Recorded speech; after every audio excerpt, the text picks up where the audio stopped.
2015 seems like such a long time ago.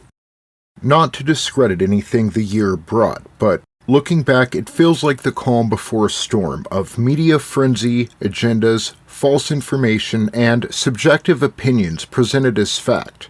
All of the above boasting an intention to deceive the peasants. You know, us. The year gave us a new princess, then attempted to give us a new princess, then failed to give us the princess.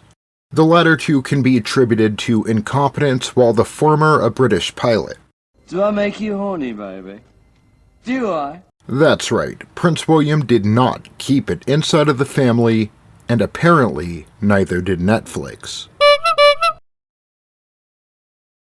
Ladies and gentlemen, it is the owner of the worst channel on YouTube and commander to the Legion of Deafheads, the world's wokest warrior, primitive-sided, toxic fanboy aligned with the like-minded, Tony Tone Deaf rockin' with you. I want to welcome one and all to the Clown World Review. We are a new and up-and-coming channel. We are underdogging that algorithm with obscenity and toxicity, so honk that clown button. Thank you very much, and don't forget to tell a friend. It's the best way you can help us independent content creators grow, and we appreciate it more than we can ever express. Thank you.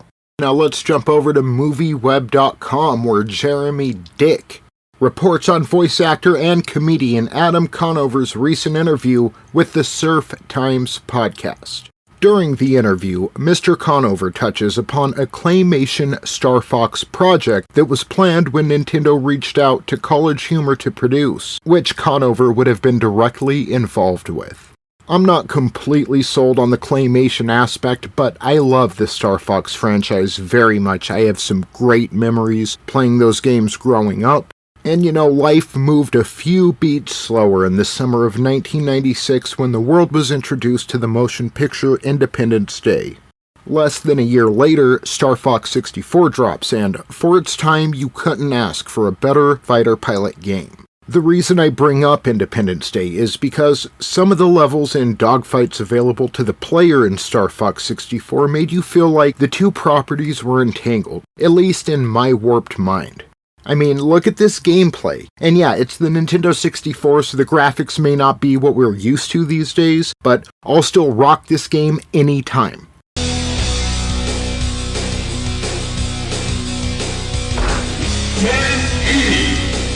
Fuck yeah. So what happened? According to Mr. Conover, this was 5 years ago. You think we would have heard something about this by now, right? Mr. Conover goes on to explain in his interview that while Nintendo had contacted College Humor to produce this Star Fox project, they simultaneously were in talks with Netflix regarding a Legend of Zelda series.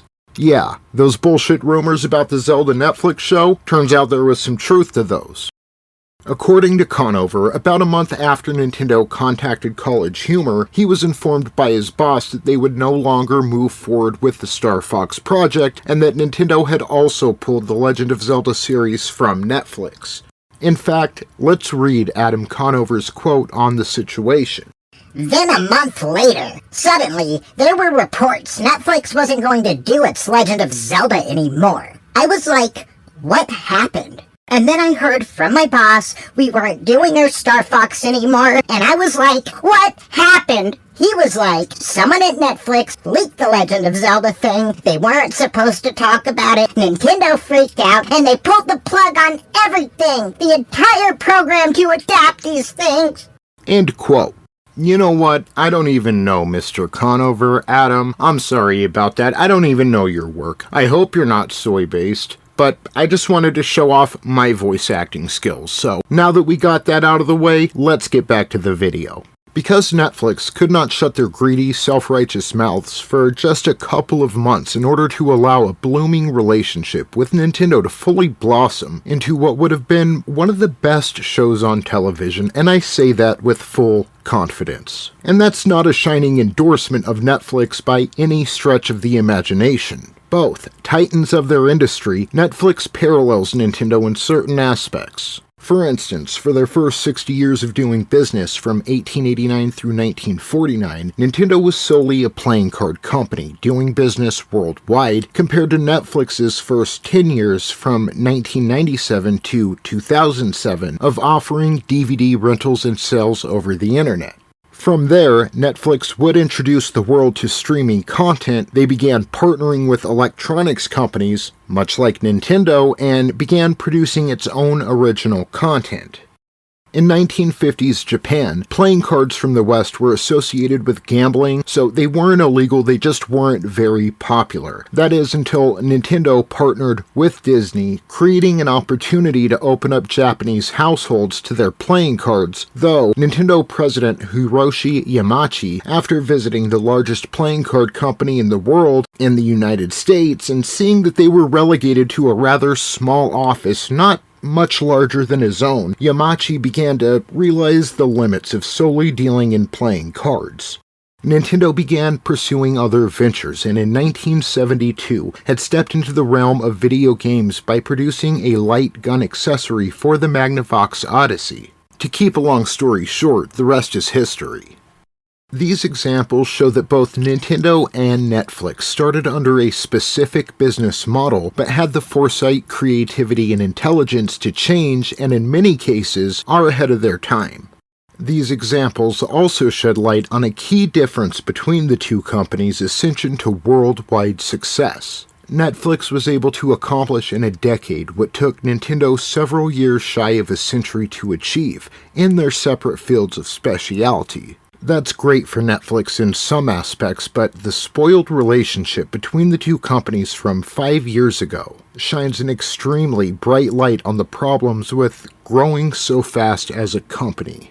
Nintendo was at the bottom for a long time and wasn't really much of a pioneer in any of their respected fields throughout the centuries, though they have pioneered and set the standards for these fields in many ways, and like I said before, being at the top of the card industry is still pretty far down on the totem pole that is the business world. So Nintendo had many obstacles to overcome and even more lessons to learn. They are an internally wise company. They understand that a Mario, a Pikachu, Link, Waluigi hentai, and even a fucking Luke Skywalker aren't manifested into our reality every day. Now look, is Nintendo a perfect company? No. Have they made mistakes? Sure, especially when it pertains to fans demanding a new room when they've only peeped through a keyhole. But no matter the heights Netflix is able to achieve, Nintendo's 132 years of wisdom through trial, error, and observation is something that cannot be expedited, streamlined, or achieved with ease. They are methodical in the moves they make with their IPs. So to round back, The Legend of Zelda would have been one of the best series on television, not because of Netflix's diluted interpretation of storytelling, which is something like 70% agenda dressed as genre. No, not this franchise. The Legend of Zelda would have been great because Shigeru Miyamoto truly loves and cares about what he does. I'd like to call him the George Lucas of his craft, but honestly, and no offense to George, Shigeru is something more. Mr. Miyamoto has presented the world with multiple properties that, much like Star Wars, are for everybody, and that has always been a key principle in developing his works. With that comes patience, passion, and persistence. At least one of those qualities were not exhibited by Netflix when dealing with Nintendo and their coveted offerings, and for that, Netflix, you got what you deserved. Stupid. Ladies and gentlemen, if you liked this video, you can catch me live 3 times a week co-hosting over at eTapukuian's Place to Be Reviews. That's Monday night, Going in Raw, 8:30 p.m. Eastern Standard Time. We've got Wednesday night, Going Rogue, 8:30 p.m. Eastern Standard Time, and Friday, I don't even know the fucking name of the show, okay? I know I'm gonna be there. That is gonna be at 7 p.m. Eastern Standard Time. I think it's the Fandom Menace Friday night. You know what? Don't talk to me, just fucking be there.